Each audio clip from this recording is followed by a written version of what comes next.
Hello students, welcome to online English medium, subject English, standard 8, chapter 22, figures of speech. Dear students, here are some figures of speech given here that I want to tell you where is the use of figures of speech exactly. In poems, writing and it's make our language very decorative and beautiful. Okay. In English there is a figures of speech, and in Gujarati and Hindi there is a alankar. Okay. So here are some figures of speech given here. Among that all, uh, for example, simile, metaphor, antithesis, climax, anticlimax, these all are figures of speech. So here, among that all, few figures of speech given here. Look at the first one, antithesis figures of speech. So, how to identify antithesis figures of speech? In these figures of speech, there is a opposite ideas or contradictory feeling and emotions are written together to make them both more effective. In antithesis figures of speech, there is a contradictory idea or feeling given there. It means two opposite words given in the one sentence, and that two opposite words written together. So, look at here, that's one small step for man, one giant leap for mankind. छोटा सा कदम human के लिए यानी कि man के लिए एक छोटा सा कदम है, वो पूरी ह्यूमन काइंड है यानी कि पूरी मैन काइंड है, उसके लिए एक बहुत बड़ा कदम हो सकता है. सो कॉन्ट्राडिक्टरी आइडिया और कॉन्ट्राडिक्टरी जो फीलिंग है वो एक ही साथ में सेंटेंस में दी हुई होती है. ओके, इट्स मीन्स एक ही सेंटेंस में दो कॉन्ट्राडिक्टरी आइडियाज है वो रिप्रेजेंट किए जाते हैं. That is your antithesis figures of speech. So dear students, here are some examples of antithesis given here, and we have to identify from this sentence contradictory ideas. Look at the first one, love is pain and love is pleasure too. यानी कि जो प्यार होता है उसमें दुख भी होता है और प्यार होता है उसमें खुशियां भी होती है. तो देखो ये दोनों एक दूसरे से अपोजिट है, पेन एंड प्लेजर. लव की बात सिमिलर है बट अपोजिट चीजें कौन सी है, पेन एंड प्लेजर. तो first of all how to write your answer. पहले फिगर्स ऑफ स्पीच का नेम लिखना है, एंटीथेसिस. अभी एंटीथेसिस है वो क्या दिखाता है, कॉन्ट्राडिक्टरी आइडिया. तो यहाँ पे कॉन्ट्राडिक्टरी आइडिया कौन सा है, पेन एंड प्लेजर. ये दोनों एक दूसरे से अपोजिट है ना. पेन यानी कि दुख एंड प्लेजर इट्स मीन्स खुशियां. तो ये दोनों एक दूसरे से अपोजिट हुए. So contradictory ideas of pain and pleasure are written together. जैसे हमने पहले ही बोला कि कॉन्ट्राडिक्टरी आइडिया है वो एक ही साथ में टुगेदरली लिखा जाता है. Second one, Snow White had as white a heart as the black queen had a black bosom. तो कौन सा दो अपोजिट वर्ड है कि बर्फ है ना वो कितना वाइट होता है, Snow White had as white a heart as the black queen had a black bosom. यानी कि बर्फ जो होता है वो साफ दिल की तरह होता है और जो ब्लैक बोसम होता है वो ब्लैक क्वीन की तरह होता है. ओके, तो व्हाइट एंड ब्लैक ये दोनों एक दूसरे से अपोजिट वर्ड हुए. एंटीथेसिस में हमें क्या करना है, अपोजिट वर्ड ही ढूंढने हैं, एक दूसरे से अपोजिट आइडिया को ही ढूंढना है. So antithesis, contradictory ideas of white and black are written together. ये कॉमन रहेगा सब में. एंटीथेसिस में antithesis, contradictory ideas of are written together, ये कॉमन रहेगा सब में, सिमिलर रहेगा. सिर्फ ये यहाँ पे वर्ड चेंज हो गए, जैसे उसको सिंगल इन्वर्टेड कोमा में रखना कंपलसरी है.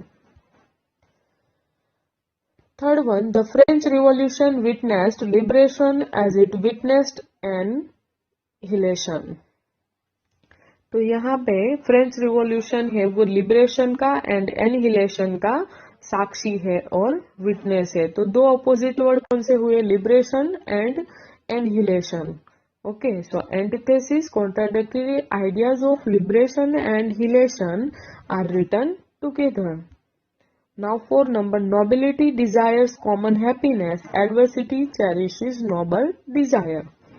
तो noble desire common word है, opposite word कौन से हुए? nobility and adversity। Okay, nobility and adversity ये दोनों एक दूसरे से क्या होता है? opposite word होते हैं। So antithesis contradictory ideas of nobility and adversity are written together। Now man proposes, God disposes। man है वो क्या करता है? propose करता है, and God है वो क्या करता है? dispose करते हैं, खत्म करते हैं, और man है वो शुरुआत करते हैं। So antithesis contradictory ideas of proposes and disposes are written together। 6 number, emotions are a dream, practicality is a reality। तो स्वप्न एंड हकीकत ये दोनों एक दूसरे से अपोजिट हुए, dream and reality. Okay, so antithesis contradictory ideas of dream and reality are written together. Now here next one, figures of speech, oxymoron।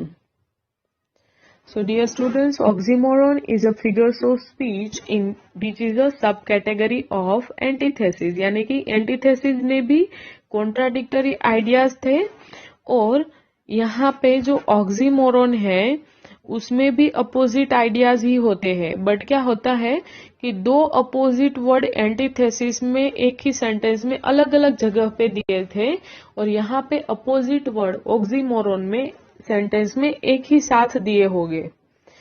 So what's the difference? Antithesis में अपोजिट वर्ड सेंटेंस में अलग अलग जगह पे दिए थे, और oxymoron में अपोजिट वर्ड एक ही साथ पेयर में दिए हुए होंगे।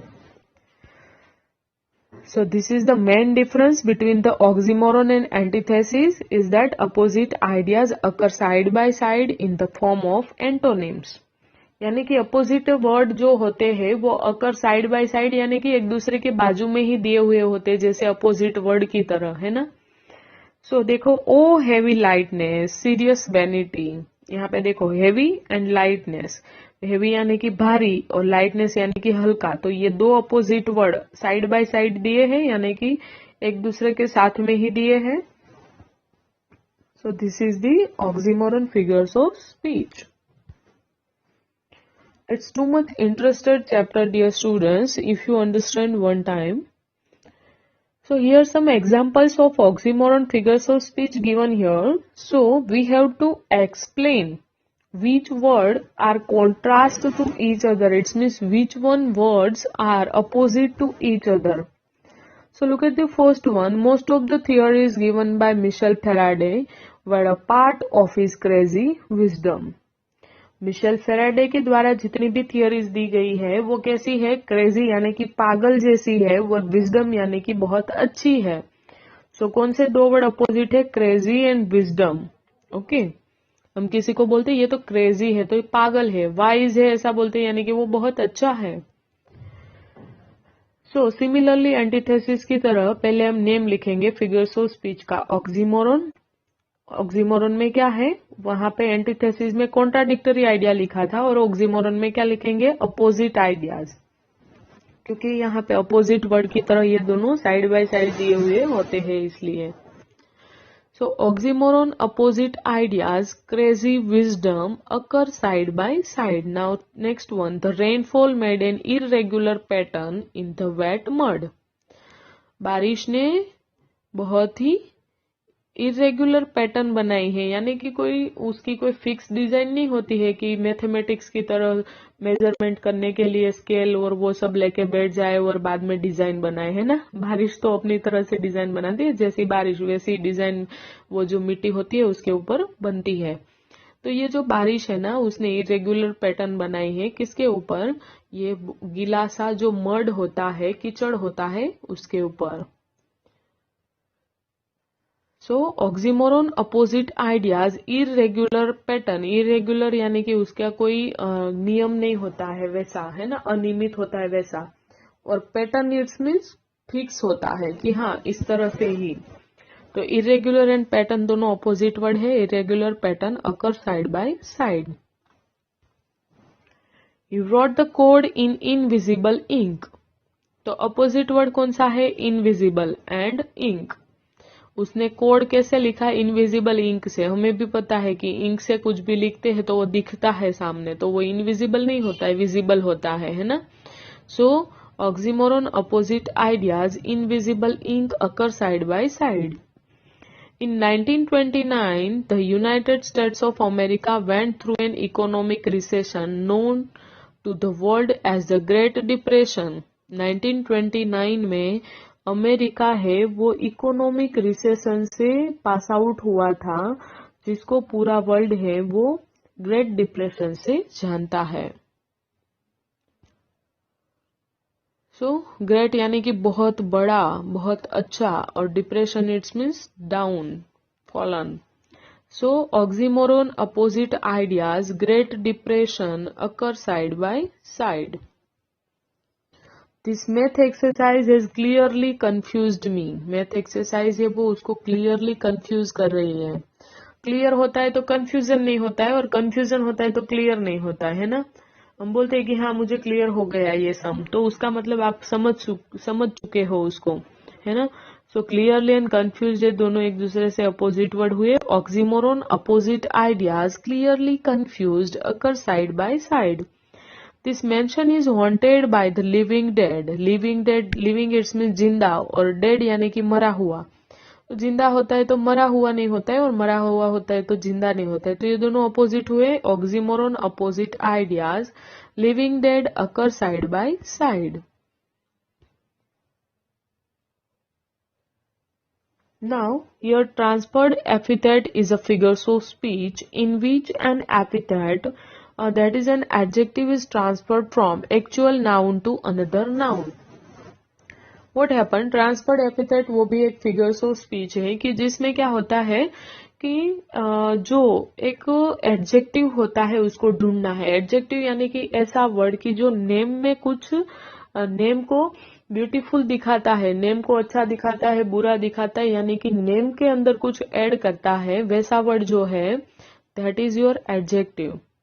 एंड वो एडजेक्टिव को वन नाउन से अनदर नाउन तक ट्रांसफर करते हैं, that is your transferred epithet.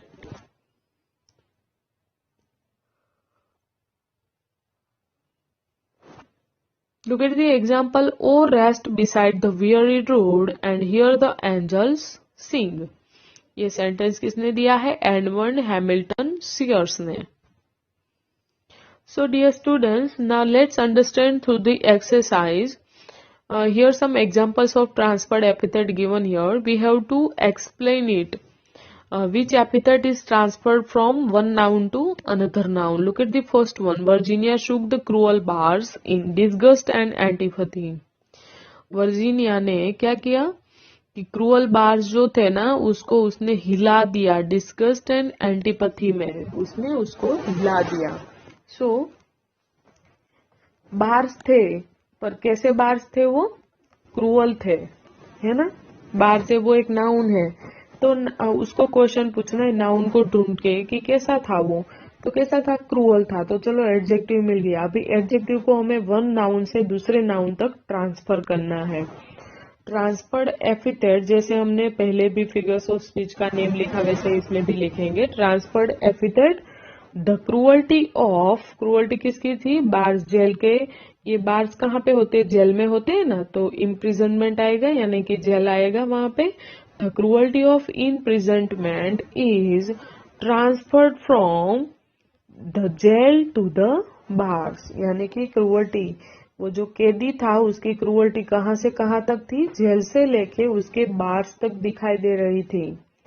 तो दो नाउन ढूंढने हैं सेंटेंस में से और एक एडजेक्टिव, ये तीन को ढूंढना है हमें, बाद में उसको ट्रांसफर करना है। तो हमने एडजेक्टिव ढूंढ लिया, क्रूअल्टी कहाँ की थी? क्रूअल्टी ऑफ इम्प्रिजनमेंट इज, अभी उसको ट्रांसफर करना है, transferred from the jail to the bars. Second one, she spent a restless night outside the operation theater waiting for her mother to come out. उसने पूरी रात रेस्ट किए बिना ही निकाल दी ऑपरेशन थिएटर के बाहर उसके मदर का बाहर आने का इंतजार करने में, है ना। सो अभी उसको हमें उसमें से क्या ढूंढना है, एडजेक्टिव ढूंढना है। तो उसने रात बिताई, कैसी रात बिताई, रेस्टलेस, आराम किए बिना ही उसने रात बिताई। तो जो रेस्टलेस है वो क्या है, हमारा एडजेक्टिव है। तो अभी पहले हम क्या लिखेंगे, फिगर्स ऑफ स्पीच का नेम लिखेंगे, ट्रांसफर्ड एपिथेट, उसके बाद एडजेक्टिव कौन सा है, restless. So the restlessness of, किसकी रेस्टलेसनेस थी, नाइट की, ओके। पर किसकी थी, गर्ल की थी, क्योंकि आराम किसने नहीं किया था, गर्ल ने। सो the restlessness of the girl is transferred from, कहां से कहां तक, गर्ल से लेके पूरी रात तक। So the restlessness of the girl is transferred from, girl के लिए हम क्या यूज करेंगे, her to the night.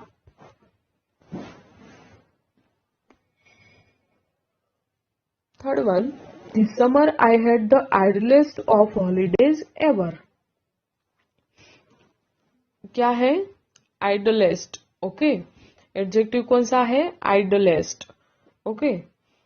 So transferred epithet, the idleness of, idleness किसकी है, आई, यानी कि कोई एक पर्सन दिया है यहाँ पे। सो the idleness of the person is transferred from, वो लड़का है तो यहाँ पे हिम, और लड़की है तो हर, दोनों में से कोई भी लिख सकते हैं, क्योंकि आई दिया है तो आई मतलब मैं, तो मैं में लड़का भी हो सकता है और लड़की भी हो सकती है। So the idleness of the person is transferred from him or her to the holidays. Please put on some soothing music. एक ऑब्जेक्ट ऑलरेडी दिया हुआ ही होता है सेंटेंस में। ट्रांसफर्ड एपिथेट, सूदिंग, ये क्या है, म्यूजिक है, बट कैसा म्यूजिक है, सूदिंग। तो सूदिंग है वो हमारा एडजेक्टिव है। ट्रांसफर्ड एपिथेट, द सूदिंग, सूदिंगनेस भी लिख सकते हो यहाँ पे, ओके, और सूदिंग भी लिख सकते हो। सूदिंगनेस लिखो, it's more better. The soothingness of the music is transferred from the music to the bars, क्योंकि म्यूजिक कहाँ पे होता है, बार में होता है ना। सो म्यूजिक से लेके बार तक दो ऑब्जेक्ट मिल गए, एक म्यूजिक और एक bars. It was a suspicious moment between the couple, it was a suspicious moment between the couple. तो यहाँ पे एडजेक्टिव कौन सा है, सस्पिशियस। तो सस्पिशियस का हम क्या करेंगे, suspiciousness.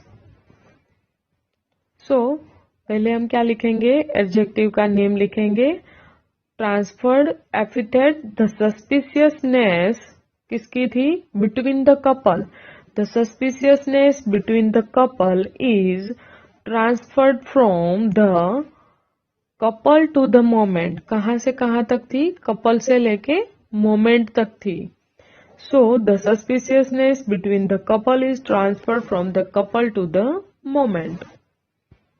Now, his honest smile got him the job in the first round. उसकी honest smile ने उसको फर्स्ट राउंड में ही जॉब दिला दिया। So, एडजेक्टिव कौन सा है, स्माइल है, बट कैसी है, ऑनेस्ट। तो वो क्या है हमारा adjective. Transferred epithet, honesty, the honesty of, किसकी ऑनेस्टी है, देखो यहाँ पे हिज दिया है, ऑब्वियसली वो मैन है ना। The honesty of the man is transferred from, कहा से, उससे, वो मैन से, transferred from him to his smile.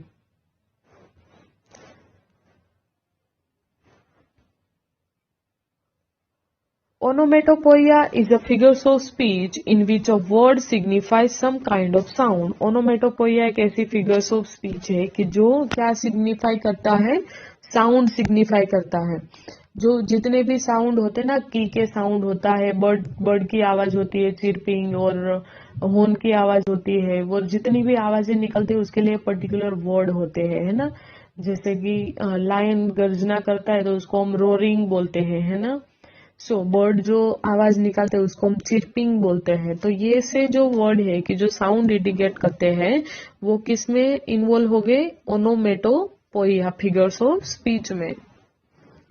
The spoons clattered in the bowls as each of them ate in silence. Spoon की जो आवाज आ रही थी उसको हम क्या बोलेंगे, क्लैटर्ड।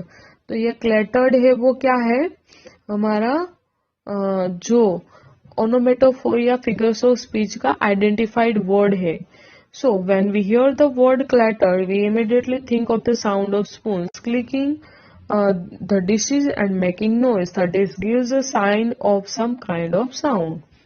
तो यहाँ पे जब भी हम ये वर्ड सुनेंगे क्लटर तो हमें याद आ जाएगा कि ओके बाउल के साथ में हम जो स्पून को ऐसे आवाज करते हैं, स्पून को ऐसे टकरा के, that is the cluttering. Okay, तो जो भी पर्टिकुलर आवाज निकलती है और उसके लिए हम जो वर्ड इस्तेमाल करते हैं वो क्या, कौन सी फिगर्स ऑफ स्पीच में आएगा, ओनोमेटोपोइया में। Here some words, sound identified words given in the sentence that we have to identify and explain it. The bikers zoomed past the traffic police. Zoom, वो कौन सा वर्ड है, साउंड इंडिकेट करता है। So onomatopoeia, the word zoomed signifies sound. Sound signify करते हुए word को ही सिर्फ हमें आइडेंटिफाई करना है, बाकी का फॉर्मेट एज इट इज रहेगा। ओनोमेटोपोइया, द वर्ड सिग्निफाई साउंड, ये पूरा सब में सेम रहेगा, सिर्फ यहाँ पे वर्ड चेंज होगा। ओके, तो वो वर्ड हमें आइडेंटिफाई करना है। This horror theme park is filled with shrieks and wails, है ना।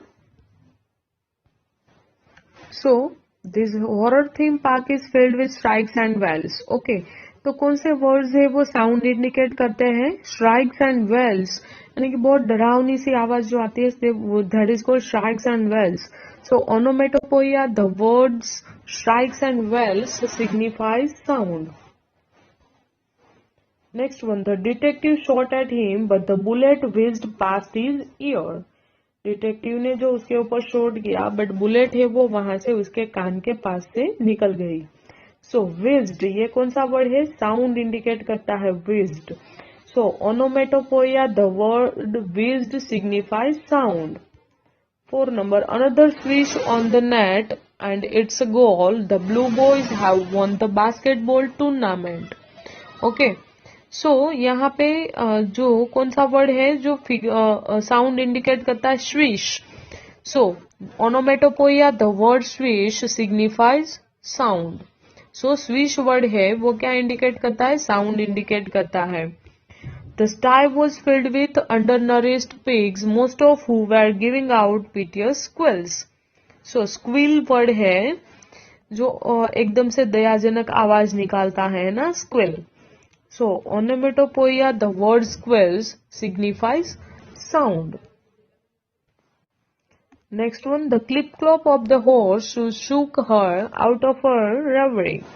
So कौन सा वर्ड है वो साउंड इंडिकेटेड है, क्लिप क्लॉप, घोड़ा जो चलता है और उसके पैर की जो आवाज आती है that is the clip Klopp. So ओनोमेटोपोइया, the word clip clop signifies sound. So dear students, here your explanation of this exercise is over. Thank you.